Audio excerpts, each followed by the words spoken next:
अस्सलाम वालेकुम। क्या हाल है व्यूअर्स, उम्मीद है आप लोग ठीक होंगे। आज फिर जुबंटू के नए सेशन के साथ हाज़िर खिदमत हूँ। अच्छा, आज हम देखेंगे कि सिस्टम एंड के ऊपर कुछ कमांड्स जो यूज़ होती हैं वो पढ़ते हैं, देखते हैं, काम करते हैं उसमें कि वो कैसे काम करती हैं या उनको कैसे देते हैं। अच्छा, सबसे जो मशहूर कमांड है वो PWD की है। ये आपको बताती है आपकी वर्किंग डायरेक्टरी कौन सी है इस वक्त। सपोज़ मैं अपनी डायरेक्टरी में आया हूँ तो ये है। जैसे अगर मैं किसी और डायरेक्टरी में चला जाता हूँ, सपोज़ इसमें जाता हूँ और फिर मुझे अंदाज़ा नहीं होता कि मैं किस डायरेक्टरी में हूँ, तो मैं PWD की कमांड से चेक कर सकता हूँ कि मेरी ये डायरेक्टरी है। जैसे मैं होम की डायरेक्टरी में आता हूँ, अदील के यूज़र में आता हूँ, डॉक्यूमेंट्स का फ़ोल्डर है, ठीक है। अभी यहाँ पे सिर्फ डॉक्यूमेंट लिखा हुआ है। जैसे मैं PWD की कमांड दूंगा तो ये मुझे एग्जैक्ट मेरा पाथ बता देगा कि मैं किस यूज़र के डॉक्यूमेंट्स के फ़ोल्डर में हूँ। तो ये थी पहली कमांड PWD की। दूसरी है होस्ट नेम की कमांड। अच्छा, होस्ट नेम आपका होस्ट नेम रिटर्न करके लेके आता है, जो कि ये यहाँ पे भी लिखा होता है, Ubuntu is the host name, ठीक है। इसके साथ एक कमांड होती है होस्ट नेम -i की। ये आपको IP एड्रेस देती है लूप बैक अडॉप्टर का। अगर इसको हम कैपिटल I कर दें तो ये मेरे नेटवर्क कार्ड के इंटरफेस का IP एड्रेस देती है, ठीक है। अगर आपने जस्ट इंस्टॉल किया और आपने कोई पैच इंस्टॉल नहीं किया और आप IP एड्रेस पता करना चाहते हैं तो ये IPA की कमांड है। ये देखेंगे यहाँ पे मेरा IP एड्रेस है जो कि इसने यही रिटर्न किया था। वैसे तो इसकी कमांड इफ़ कन्फिग है लाइनक्स के अंदर, मगर इसका पैकेज इंस्टॉल नहीं है तो इस वजह से वो इफ़ कन्फिग चलेगी नहीं। आइंदा के लेक्चर्स में हम पैकेज भी इंस्टॉल करना देखेंगे कि लाइनक्स में कैसे पैकेज इंस्टॉल होता है। तो सो फार जो इसकी बिल्ट इन कमांड है वो IPA की कमांड होती है। अच्छा, फिर थोड़ा सा देखते हैं यूनेम एक चीज़ है। ये ऑपरेटिंग सिस्टम का नाम लेकर आता है जी, लाइनक्स है। वैसे तो यूबंटू इंस्टॉल हो रहा है मगर इसका कोर लाइनक्स है। इसी के साथ एक स्विच है -a का। ये आपका ऑपरेटिंग सिस्टम, उसका पूरा जो है वर्जन, प्रोसेसर का और ऑपरेटिंग सिस्टम का वर्जन सारा बताता है। ये देखेंगे प्रोसेसर भी बता रहा है, x86 का प्रोसेसर है, ठीक है। अच्छा, इसी में एक कमांड है, अगर आप डायरेक्ट प्रोसेसर का पता करना चाहते हैं तो -p है। यूनेम के साथ ही एक जो बड़ा मशहूर और मरूफ है वो ये है -srv। ये आपको नेम बता देता है, वर्जन और रिलीज़ ये यहाँ पे बता देता है, ठीक होगी बात।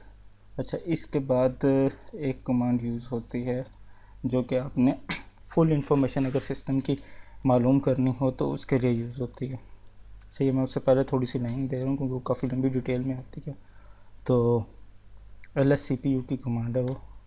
ये देखें, ये एक आधा पेज ले जाती है, तो ये पूरी आपको ना इंफॉर्मेशन देती है CPU के बारे में।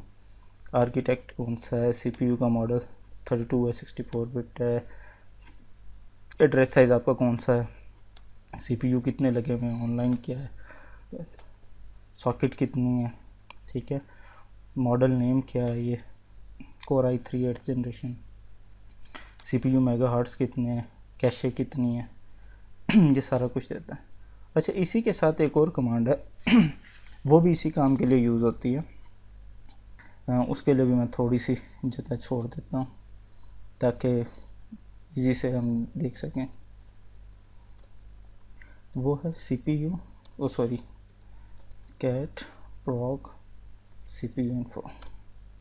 ये देखें, ये उससे भी थोड़ी सी ज़्यादा इन्फॉर्मेशन आती है। जैसे अगर आप विंडोज़ में कोई CPU-Z नाम का एक सॉफ्टवेयर वो इंस्टॉल करें तो उसमें जितनी इन्फॉर्मेशन आती है ऑलमोस्ट इसमें काफ़ी सारी इन्फॉर्मेशन आती है इस फाइल में। ये सारा कुछ वही दिया हुआ है इसने जो हम पहले पढ़ के आ चुके हैं, ठीक है।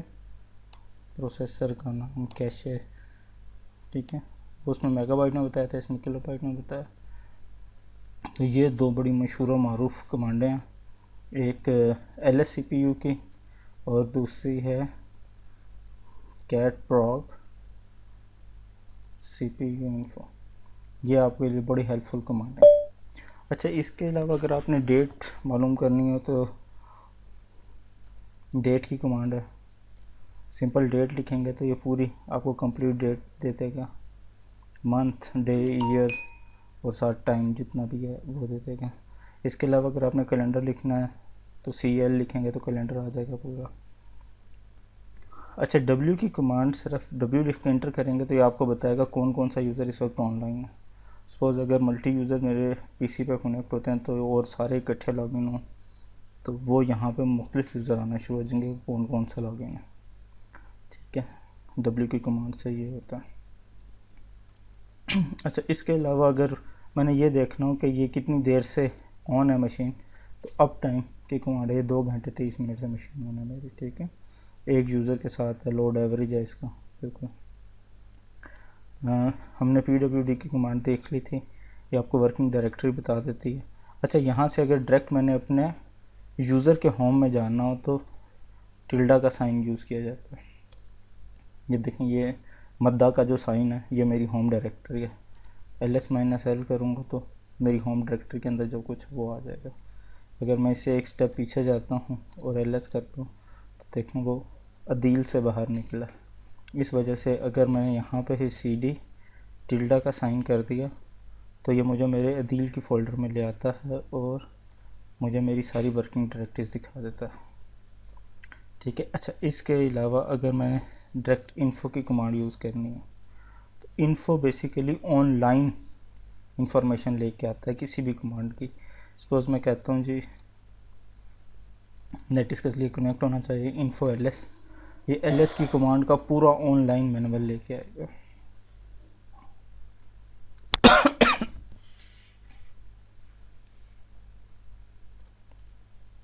अच्छा, इन्फो की कमांड ये करती है कि इन्फो की कमांड से अगर मैंने ये ऑनलाइन मैनुअल लेके आती हूँ, इन्फो की कमांड के बाद अगर मैं सपोज़ LS लिख लेता हूँ कि LS की कमांड का मुझे पूरा ऑनलाइन मैनुअल चाहिए जो भी उसमें है, तो ये देखें काफ़ी सारा बड़ा मैनुअल होता है, 57 लाइन का ये मैनुअल है और सारा कुछ इसमें बेतहाशा चीज़ें। आपने इसकी पूरी डिटेल पढ़नी है तो यहाँ से पढ़ी जा सकती है। Ctrl+C से बाहर आ जाते हैं। इसी तरह किसी भी कमांड की हेल्प मालूम करने के लिए एक इन्फो है, दूसरा LS -man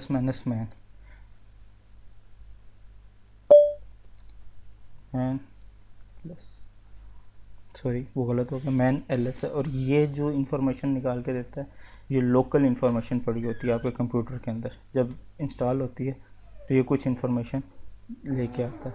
इसमें सारे स्विचेस होते हैं, पैरामीटर्स होते हैं जो से भी यूज़ किए जा सकते हैं। बाहर निकलने के लिए क्यू दबाएं तो क्विट हो जाता है। अच्छा, इसके अलावा एक और, अगर आपने इसकी शॉर्ट डिस्क्रिप्शन मालूम करनी हो तो उसकी कमांड है व्हाट इज़ LS कमांड है। कुछ भी देखें, ये लिस्ट डायरेक्टरी है, इसकी जगह आप CP कर दें। कॉपी की कमांड है, कॉपी फाइल एंड डिस्ट्रीब्यूशन। इसकी जगह मूव की एक कमांड है, MP की। ठीक है, मूव रीनेम फाइल के लिए यूज़ होती है। इसके अलावा आप RM की कमांड है, रिमूव के लिए होती है, रिमूव फाइल और डायरेक्टरी। तो ये इस तरह बिल्कुल शॉर्ट सी डिस्क्रिप्शन वर्ड से निकाल देता है। अच्छा, एक चीज़ हम ये देखना चाहते हैं, कभी हमारे साथ हमें इस चीज़ की ज़रूरत पड़ जाती है कि जो LS की कमांड है बेसिकली हमारे सिस्टम में है कहाँ पे, मूव की कमांड है कहाँ पे, CP की कमांड है कहाँ पे। तो उसके लिए एक है वेयर इज़ की कमांड है, वेयर इज़ RM। ये पूरा पाथ दिखाता है, पूरा कंप्लीट पाथ दिखाता है कि यूज़र बिन के अंदर RM का एक फ़ोल्डर है, उसमें पड़ गया, जो कि शेयर मैन मतलब मैन की जो कमांड है हेल्प के लिए वो भी पूरा दोनों पाथ दिखाता है। अच्छा, इसके अलावा विच की भी एक कमांड है, विच RM। ये सिर्फ आपको उस जगह का पाथ दिखाता है कि कहाँ पर है पाथ। इसी के लिए एक और कमांड यूज़ होती है टाइप की, ये भी आपको RM का पूरा पाथ दिखाता है कि एग्जैक्टली वो पाथ कहाँ पर लोकेशन है। अच्छा, मैंने RM के साथ इसलिए किया है कि तीनों कमांडें चल जाएं, व्हाट इज़, वेयर इज़ और टाइप की। अब हम इन तीनों के साथ CP कॉपी की कमांड करके देख लेते हैं। वेयर इज सीपी, ठीक है, ये पाथ दिखा दिया उसने। फिर हम विच सीपी, ये कमांड थी और थी टाइप सीपी। ये देखें इसके अंदर भी रिटर्न पाथ वही है, इसके अंदर भी रिटर्न पाथ वही है। इससे पहले उसने सीपी इज लिख दिया था, इसका भी रिटर्न पाथ वही है। तो ये तीनों कमांडें एक ही काम करती हैं, मगर क्योंकि काफ़ी सारी बड़ी लाइनक्स का हॉरिजन बहुत बड़ा है तो इसलिए मुख्तलिफ कमांडें यूज़ होती हैं आपको कोई भी एक सिंगल आउटपुट जनरेट करने के लिए। मैं स्क्रीन ज़रा क्लियर कर देता हूँ। अच्छा, इसके बाद हम कुछ चीज़ें देखना चाहते हैं कि हम देखना चाहते हैं कि हमारे पास कितनी मेमोरी है या कितनी फ्री पड़ी है, कितनी यूटिलाइज़ हो रही है। तो उसके लिए एक फ्री की कमांड है। फ्री आप देखते हैं तो ये आपको बता देता है कि मेमोरी और स्वैप फाइल टोटल कितनी है यूज़, कितनी है फ्री, कितनी है शेयर्ड, कितनी है बफर और अवेलेबल कितनी है।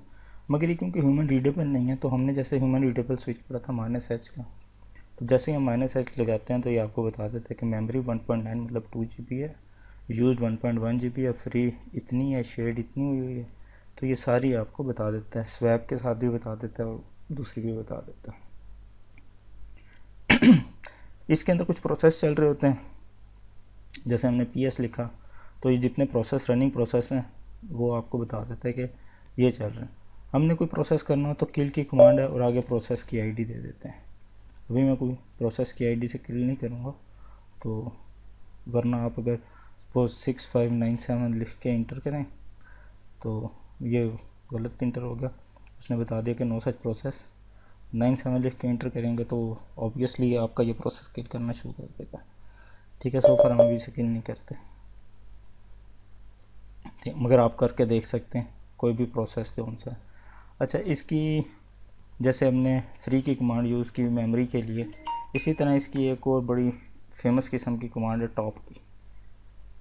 जैसे ही आप टॉप देते हैं ये पूरी आपको हिस्ट्री देता है, जहाँ पे ये देखें ये मेमोरी का साइज़ दे रहा है, फ्री कितनी है, यूज़ कितनी है, बफर कितना है, स्वैप का साइज़ दे रहा है। अच्छा, इसमें एक व्यू ये है कि ये देखें मेरा यूज़र्स है, रूट के यूज़र्स हैं और ये सारा कुछ। इसमें एक अगर आप डायरेक्ट प्रेस कर दें ये कमांड देने के बाद 1, तो आपको इस तरह सॉर्ट आउट जो यूजेबल सबसे ज़्यादा होगी वो सबसे ज़्यादा ऊपर आ जाएगी। तो इससे बाहर निकलने के लिए Ctrl+C है, ये Ctrl+X Ctrl+Z में से कोई से भी कमांड आप यूज़ कर सकते हैं। क्लियर कर दें स्क्रीन। इसके बाद एक नाइस की कमांड है। अच्छा, नाइस क्या वो कमांड है जो आपके प्रोसेस बताती है जो कि लो कैपेसिटी में चल रहे हैं, जिसको सिस्टम लो प्रायोरिटी देता है। एट प्रेजेंट मेरे पास कोई ऐसा प्रोसेस नहीं चल रहा जो लो प्रायोरिटी पे, इसलिए उसने यहाँ पे 0 दिया। ठीक है। अच्छा, इसके बाद एक कमांड है अगर आपने यूज़र स्विच करना, जैसे मैं अभी अदील से हूँ, मैंने कुछ चीज़ भी इंस्टॉल करनी हो तो मुझे सूडो करना पड़ेगा या मुझे अदील को एडमिनिस्ट्रेटिव राइट देने पड़ेंगे। तो हम स्विच यूज़र के लिए SU करते हैं, आगे माइनस, और अगर रूट पे जाना हो तो रूट, इसका पासवर्ड देंगे तो मैं रूट यूज़र में आ गया। ठीक है। अच्छा, वापस जाने के लिए मुझसे पासवर्ड नहीं पूछेगा, वापस वैसे चला जाएगा, मेरे अकाउंट में आ जाएगा। ठीक है, SU की कमांड है, स्विच यूज़र की कमांड। इसके अलावा रीबूट की कमांड है एक। रीबूट के लिए मैं आपको थोड़ी सी हेल्प ले लेते हैं। ठीक है, ये देखें रीबूट -P पावर ऑफ कर देगा, रीबूट सादा करेंगे तो रीबूट कर देगा, -F फोर्सफुल गया, ये सारी इसकी कमांड है। इसी तरह एक शटडाउन है, शटडाउन के साथ मैं भी हेल्प अगर लूँ तो वो -H करूँगा हाल्ट कर देगा, -P पावर ऑफ कर देगा, -R रीबूट कर देगा। तो इसी तरह ये शटडाउन की कमांड भी यूज़ करते हैं। अभी अगर मैं शटडाउन की कमांड दूँ तो मेरा सिस्टम शटडाउन हो जाएगा। अच्छा, प्योर लाइनक्स में एक इनिट की कमांड भी आती थी, इसकी भी हेल्प लेके देख लेते हैं, शायद कुछ पढ़ा हो इसके बारे में भी। ये देखें इनिट भी शटडाउन की कमांड ही है, मगर ये प्योर लाइनक्स बेस है। तो इनिट 0 का मतलब है power of the machine, 6 reboot the machine, 2 3 4 5 start the run level. ये रन लेवल लाइनक्स के अंदर यूज़ होते हैं, इसमें भी होंगे। तो ये इनिट की भी एक कमांड यूज़ होती है शटडाउन के लिए। तो आज के लिए इतना ही। उम्मीद है आपको आज का सिस्टम का लेक्चर पसंद आया होगा। मेरा दिल तो बड़ा होता है कि मैं जितनी कमांडें आपको बता रहा हूँ मैं आपको किसी एक फ़ाइल में वहाँ पे लिख के भी दूँ। इस दफ़ा कोशिश करूँगा कि डिस्क्रिप्शन में सारी कमांडें लिख के दूँ, बिल्कुल छोटी छोटी डिस्क्रिप्शन के साथ। तो आपको अगर ये लेक्चर पसंद आया तो आप लाइक कीजिए, सब्सक्राइब कीजिए और लोगों के साथ शेयर कीजिए अगर आप समझते हैं तो। दुआ में याद रखिएगा, अपना बहुत सा ख्याल रखिएगा। अस्सलाम वालेकुम वरहमतुल्लाहि वबरकातुहू।